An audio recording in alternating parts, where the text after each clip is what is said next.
So, kumusta mga kanoysi? Welcome back sa ating YouTube channel, Philippinisis. So, ngayong araw, another update naman tayo patungkol naman ito kay VP Sara. Ano? Kasi alam naman natin, siya yung pinag-uusapan talaga ngayon sa buong bansa. So, ang video ito ay mula kay Algeria Vlog. So, meron ito pamagat na Sara Duterte. Winalang hiya mo ang Pilipinas. Winalang hiya mo kaming mga kongreso. So, bago natin simulan, Algeria Vlog, support nyo yan. Also, credits na rin sa rightful owner ng video to.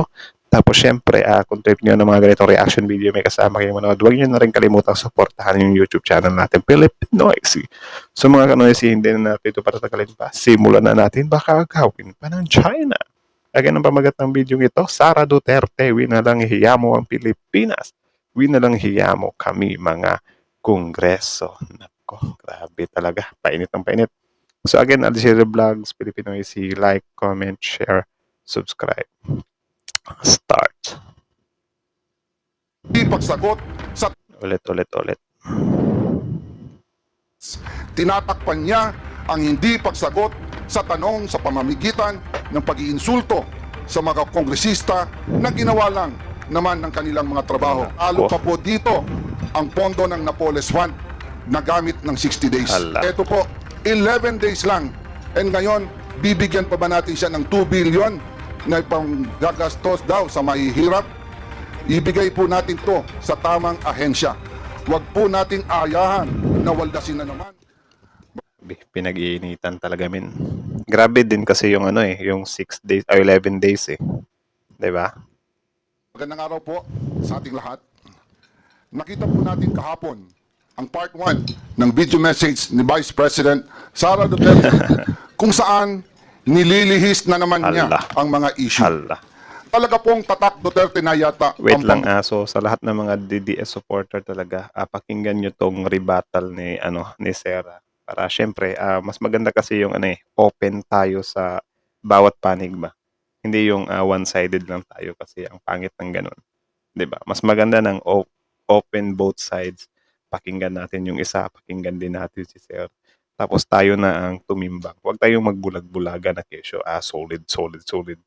Walang solid. Dapat kung may nakita tayong mali, ang mali ay mali. 'Di ba? Ang tama ay tama. Okay. Budol. Mula sa peking war on drugs, Nako. peking good governance, peking pagkontra sa korupsyon, at ngayon, peking sagot sa mga issue. Hala. Una, simpleng tao lang daw siya, pero Vice mahigit President. 400 bodyguards. Siya lang po ang kaisa-isang Vice President sa kasaysayan ng Pilipinas na may ganun kadaming security. May 400. Grabe yun. Sino ba yung nakalimutan ko yung meron ding isa na simple lang daw siya pero di sarili pang Vice Presidential Security Group never happened in the history of the Philippines. Nag-iisa nga siyang humarap sa pagdinig ng Committee on Appropriations, pero sang katerba naman ang bodyguard sa labas ng conference room. Hala. Humiling pa ng pagkain para sa 100 gwardiya na daladala niya at hindi naman kinain. Hindi po ba't pang-iinsulto at pag-aaksaya ito ng resources ng gobyerno? Pangalawa, Natawa ako doon sa humingi tapos hindi kinain. Ba't ganun? sinasabi niya, hindi lang daw sanay ang ilang miyembro ng Kongreso na hindi makuha ang sagot na gusto nila. Karapatan at trabaho ng Kongreso ang pagbubusisi ng budget. Ang hindi niya pagsagot sa maayos na tanong at lalo pa ang hindi niya pagbalo sa hearing ngayon ay nagpapakita na kawalang respeto at paggalang sa mga kinatawan ng taong bayan. Actually, dito talaga nabutasan si BP Sara Kasi, yun nga, hindi niya masagot ng rekta eh. 'Di ba? May pasabi-sabi pa siya na, useless lang din naman sasabihin ko kasi pagtutulungan niyo rin naman ako.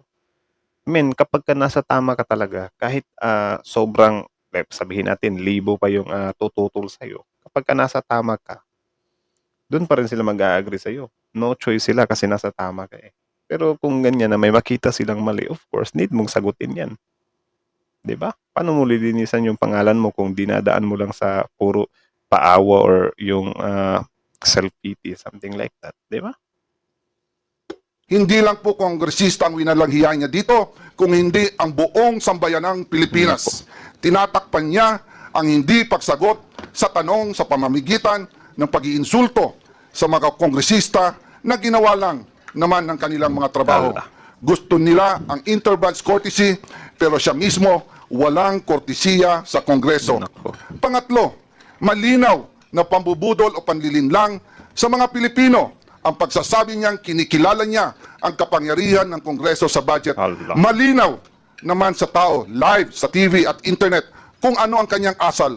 Wala siyang sinagot ni isa man lang na tanong ng mga kongresista. Diba? Abogado pa naman siya, pero mukhang absent siya nung tinuro ang prinsipyo ng separation of powers at Absent.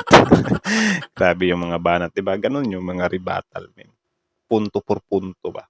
Hindi ka pwede magsabi na hindi na ako magsasalita. Bakit ganyan kayo? Dahil ba pag-iisa lang ako? 'Di ba? Marami kayo. Hindi ganyan yan eh. 'Di ba? As long as nasa tama ka talaga, kahit yun nga, 1,000, 100 ba yung kaharap mo, walang panama yan. 'Di ba? Pinagsasabi mo. Kongreso bilang co-equal, kapantay ng sangay ng gobyerno ng ehekutibo.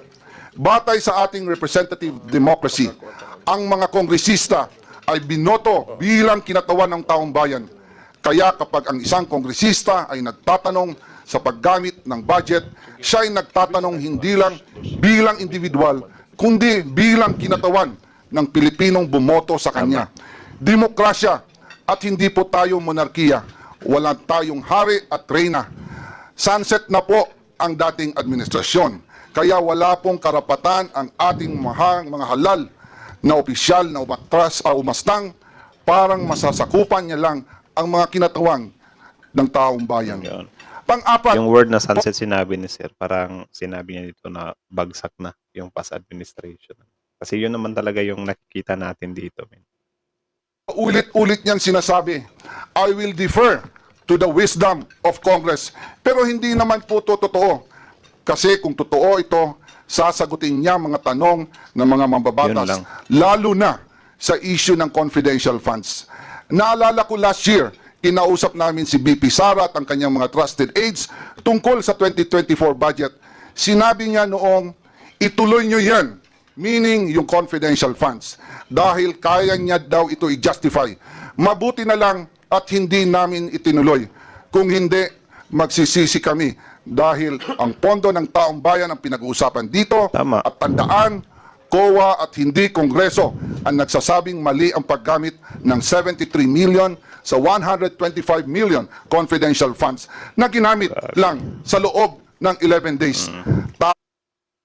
Bakit may pa-confidential funds pa kasi? Saka lang siguro kung mag-agree sa confidential funds, min, kung about na sa national security or yun nga yung mga defense natin or pandigma natin, di ba? Pero kapag ka ito, ganito lang na parang busy ka, ikaw maghahawak, tapos, malaking pera yan ha. Lalo pa po dito ang pondo ng Napoles Fund na gamit ng 60 days. Ito po, 11 days lang. And ngayon, bibigyan pa ba natin siya ng 2 billion na pang gagastos daw sa mahihirap? Ibigay po natin to sa tamang ahensya. Huwag po nating ayahan na waldasin na naman ang kahit pisong sintimo na dapat natin bantayan. Politika daw ang dahilan ng umano'y panggigipit sa kanya ng Kongreso. Nanunood kaya siya ng budget? Diba? Yan din. Politika. Ba't sinisisi yung politika? Actually, dito nagkamali si BP Sara. The way kasi ng paggamit niya ng politika, parang yung sarili niya lang din yung pinapatamaan niya. Biruin niyo yung sa libro, umaaray siya. Ginaganyan niyo ako, parang iyan na niyo ako sa politika. Yung ginagawa niya lang din naman is for politics lang din. Nagpapabango siya ng pangalan. 'Di ba? Tapos ito naman ngayon, sinasabi-sabi niya na kaya daw pinagtutulungan siya dahil sa politika. Well, hindi siya rekta talaga sa politika. Pinagtutulungan ka ngayon. Kasi yun nga, parang yung administration nyo, wala nang gaanong lakas. Tapos syempre, ngayon ka na parang wala kang immunity ba? Ngayon ka na mas mabilis na matatamaan ng mga ibabato sa'yo. Kasi kapag ka nasa power ka pa kasi, kahit mga katotohanan naman yung ibinabato sa'yo, madali mo siyang maibabalik or mashi-shield ba. So kung politika, well yung politika, nandiyan na yung word na politika kasi mga politiko kayo eh. Pero yung ano na ang mga atake sa inyo, kasi pinaggagawa nyo rin naman yan bago kayo ano eh, bago natapos yung ano nyo, yung pagiging top nyo. 'Di ba?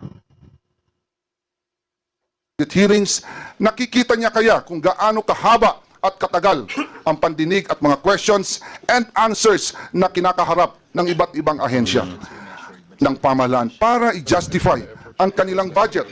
Why should the OBP be any different? Especially napakagaling magwaldas, maglakwatsa at Yun mangurakot. lang.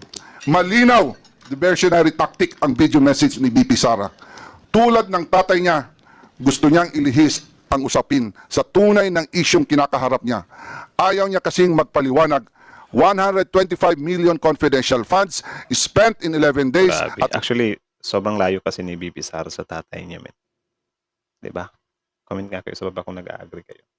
Sobrang layo nila sa mga diskartihan ng mga ganito. 'Di ba? Si BP Sara kasi, ewan ko, hindi sumasagot eh. Tapos yung minsan sasagot pa ba lang? Or, hindi mo maintindihan. sabi mismo ang COA na mali ang paggastos nito. Kung bakit kulelat ang mga batang Pilipino sa math and science sa ilalim ng panunungkulan niya bilang DepEd Secretary.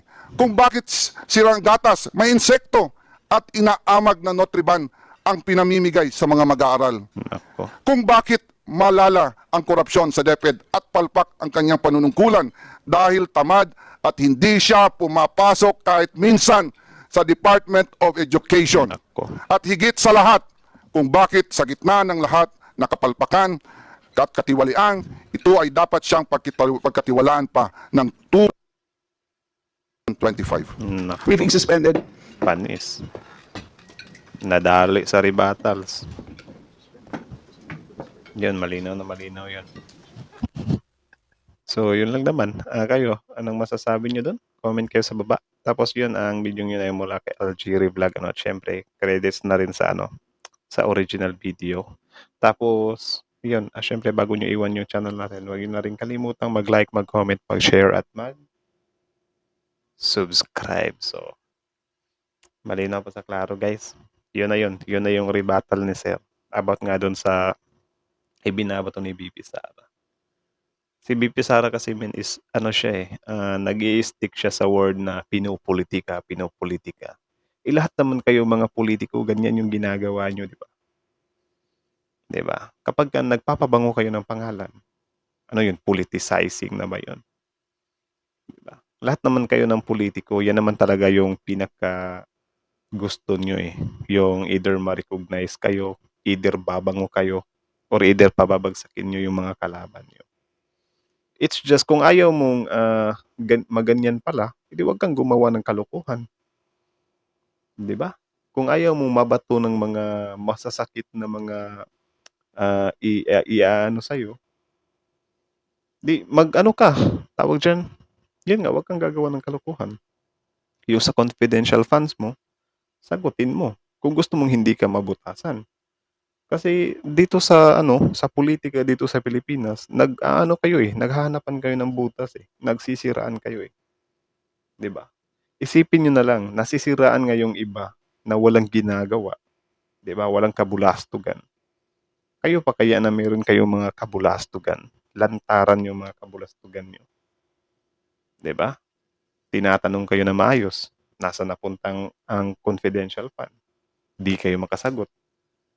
'Di ba? Hindi na kasi iepekto sa mga tao 'yan eh. Kaya nga ako actually ito yung fun fact dyan nung unang confidential fund ni Sara na parang nag-viral siya. Parang napaano ako ba na kasi yung pinapaniwala sa amin ng mga vlogger ng kabila is ba't pa tinatanong yan? Ba't pa ganyan-ganyan? Mga ganyan-ganyan ba na parang imbes na buksan mo or lawakan mo yung pag-iisip, parang sinasarado ng kabila. Parang minamain conditioning kanila na huwag ka na magtanong, hayaan mo na, magtiwala tayo, mga pag ganun-ganun ba. Pero kalaunan nung nasundan ng mga issue, Parang ngayon ko lang siya na-realize kasi dati parang ano ako, nakiisa din ako ba na, "Oh, anong paki niyo naman sa ano, sa confidential funds, parang ano lang talaga kayo, masiraan niyo lang si VP Sara." Pero yun nga, kalaunan napatanong din ako sa sarili ko na, oo nga 'no, bakit hindi niya masagot yung sa confidential funds, 'di ba? Bakit? Even dati pinagtatanggol ko pa siya dun sa ano, sa WPS na, bakit tinatanong niyo yung vice presidente sa ano, sa WPS, hindi niyo naman trabaho 'yan. So ako, kasi yun nga yung, fini-feed up sa inyo ng ano, mga vlogger sa kabila, parang naano din kayo ba na, oo nga 'no, bakit bakit, inaano nila si VP Sara sa WPS, hindi din niya naman 'yan trabaho, 'di ba? Para lang masiraan talaga siya.